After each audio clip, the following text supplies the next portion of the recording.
Hello friends, welcome to my YouTube channel. कैसे हैं आप सभी? आई होप आप सब लोग ठीक होंगे। तो स्वागत है आपका आज की मेरी नई वीडियो में। तो आज का जो मेरी क्लास में जो नया टॉपिक रहेगा वो है हाइपोथायराइडिज्म। तो चलो स्टार्ट करते हैं आज का topic. Let me tell you something about thyroid. जो हमारी थायराइड ग्लैंड है उसमें 3 तरह के हार्मोन जो है रिलीज होते हैं। वो है T3, T4 and calcitonin.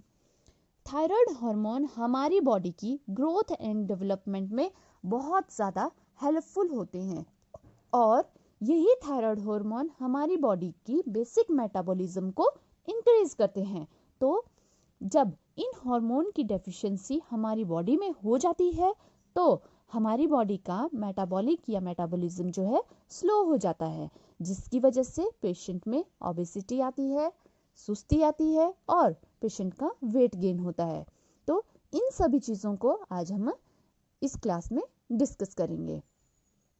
Hypothyroidism जो है 2 तरह की होती है, primary hypothyroidism and secondary hypothyroidism.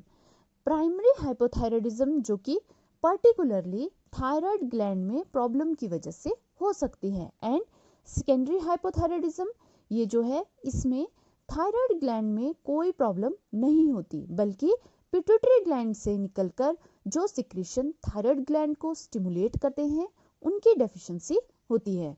तो अगर हम इसके लिए कोई डायग्नोस्टिक टेस्ट देखें तो आप सभी को पता होगा कि थायराइड के लिए जो टेस्ट होता है वो है TSH, और इसमें हम इसके लेवल को चेक करते हैं। तो जो T4 का लेवल होगा वो कम होगा और TSH का लेवल हाई होगा। अगर आपने पॉजिटिव और नेगेटिव फीडबैक मैकेनिज्म पढ़ा हुआ है एंडोक्रिनोलॉजी में, तब आपको ये सब समझ आ रहा होगा कि मैं क्या कहने की कोशिश कर रही हूँ कि T4 का लेवल कम क्यों होगा और TSH का लेवल हाई क्यों होगा। तो इसके क्या क्या साइन एंड सिम्टम्स हो सकते हैं जब पेशेंट को हाइपोथायराइडिज्म होता है। तो देखिए, जैसे मैंने आपको बताया कि थायराइड हार्मोन बॉडी के मेटाबॉलिज्म को कंट्रोल करते हैं, तो ऑब्वियसली हमारी बॉडी में जितना भी मेटाबॉलिज्म है वो स्लो हो जाएगा, और मेटाबॉलिज्म के स्लो होने का मतलब है कैटाबॉलिज्म का स्लो होना। तो बेसिकली हमारी बॉडी में एनर्जी की डेफिशिएंसी रहेगी, जिसमें पेशेंट फटीग रहेगा, सारा दिन उसको वीकनेस फील होगी, पेशेंट बहुत ज़्यादा लेथार्जी फील करेगा क्योंकि पेशेंट की बॉडी का मेटाबॉलिज्म स्लो हो गया है। तो उसको ओबेसिटी हो जाएगी और उसका वेट गेन होगा, एंड इसके साथ साथ उसको एक्सट्रीमिटीज़ में पैरास्थीसियासिस हो सकता है। जो हार्ट रेट है वो कम हो जाएगा, यानी कि पेशेंट को ब्रेडिकार्डिया होगा, और पेशेंट का बॉडी टेम्परेचर लो रहेगा, जिससे पेशेंट को बहुत ज़्यादा ठंड लगेगी, और इसके साथ उसको कॉन्स्टिपेशन की प्रॉब्लम भी रहेगी। अगर हम बात करें स्किन और हेयर की, तो हेयर फॉल भी हो सकता है और स्किन बहुत रफ एंड ड्राई रहेगी। तो ये जो सारी चीज़ें हैं ये पेशेंट को हाइपोथायराइड स्टेट में प्रेजेंट रहेंगी। आई होप यहाँ तक आपको समझ आ गया होगा। तो फ्रेंड्स, अब इसकी नर्सिंग मैनेजमेंट क्या हो सकती है, चलो देखते हैं। तो जो इसका ट्रीटमेंट रहता है हाइपोथायराइडिज्म का वो है लीवोथायरॉक्सिन सोडियम। ये एक तरह का थायराइड सप्लीमेंट है जो कि हम पेशेंट को देते हैं। तो जब भी हमने ये मेडिसिन पेशेंट को देनी होती है तो हमने पेशेंट को इसके अंडर रिप्लेसमेंट या ओवर रिप्लेसमेंट मींस हाइपोथायराइडिज्म या हाइपरथायराइडिज्म, इन दोनों के साइंस हमने पेशेंट को बताने होते हैं, क्योंकि इसमें जो है पेशेंट का बीपी बहुत ही ज़्यादा लो रहता है। तो हमने पेशेंट के vital science specially temperature, pulse, BP, ये तीनों चीज़ें अच्छे से मॉनिटर करनी होती है। समटाइम अगर हाइपोथायराइडिज्म पेशेंट में बहुत ज़्यादा हो जाए तो जो रेस्पिरेटरी रेट है वो भी एबनॉर्मली स्लो हो सकता है, इसलिए हमने पेशेंट को अच्छे से असेस करना होता है। और इसमें कई बार क्वेश्चन आता है एग्जाम में कि डाइट कैसी देनी है। इसमें हम जो है लो फैट, लो कोलेस्ट्रॉल और सैचुरेटेड फैट स्पेशली डाइट में बहुत कम होने चाहिए। जैसे कि मैंने आपको साइन एंड सिम्टम्स में पहले भी बताया कि पेशेंट को कॉन्स्टिपेशन हो सकती है, तो हम जो है एक हाई फाइबर डाइट जो है पेशेंट को देंगे ताकि पेशेंट को कॉन्स्टिपेशन ना हो। ओके, और इसके साथ साथ हम पेशेंट को ये भी बोलेंगे कि इस मेडिकेशन को एब्रप्टली डिसकंटिन्यू कभी भी नहीं करना है। और उसको डिसकंटिन्यू क्यों नहीं करना है? बिकॉज अगर आपका पेशेंट लिवोथायरॉक्सिन सोडियम मेडिसिन रोज रोज ले रहा है और एकदम से उसको डिसकंटिन्यू कर देता है, तो एक बहुत क्रिटिकल कंडीशन जो है अराइज हो सकती है, और वो है मिक्स एडिमा कोमा। तो फ्रेंड्स, ये मिक्स एडिमा कोमा क्या होता है? Myxoedema coma means it is a rare life-threatening condition that occurs when severe hypothyroidism causes the body to decompensate. See, आपका पेशेंट जो है पहले ही हाइपोथायरॉयडिज्म की स्टेट से गुजर रहा है एंड इन बिटवीन उसने मेडिसिन लेना बंद कर दी, या उसकी कोई सर्जरी है, उसकी बॉडी बहुत स्ट्रेस में आ गई है, या बहुत ही सीवियर हाइपोथायरॉयडिज्म उसको हो गया because of any reason, because of some medications. तो बेसिकली इस कंडीशन में आपका पेशेंट कोमा में भी जा सकता है, और इसका सबसे बड़ा जो खतरा है वो रेस्पिरेटरी फेलियर का होता है।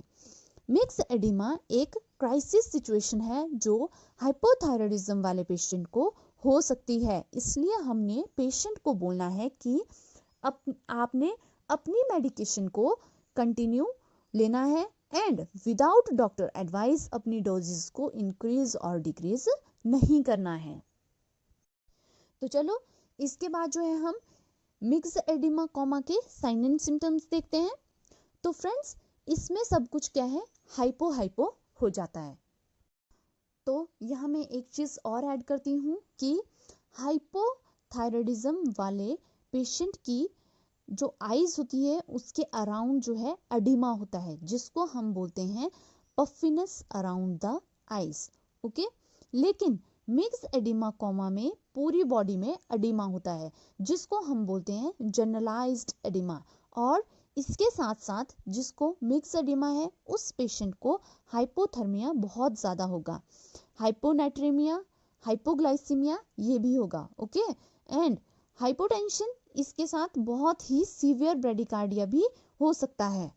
तो इस कंडीशन में हम पेशेंट को सबसे पहले असेस करेंगे, उसका टेम्परेचर देखेंगे, उसको वार्म एनवायरनमेंट प्रोवाइड करेंगे, बिकॉज मैंने पहले भी बताया कि पेशेंट को हाइपोथर्मिया हो सकता है।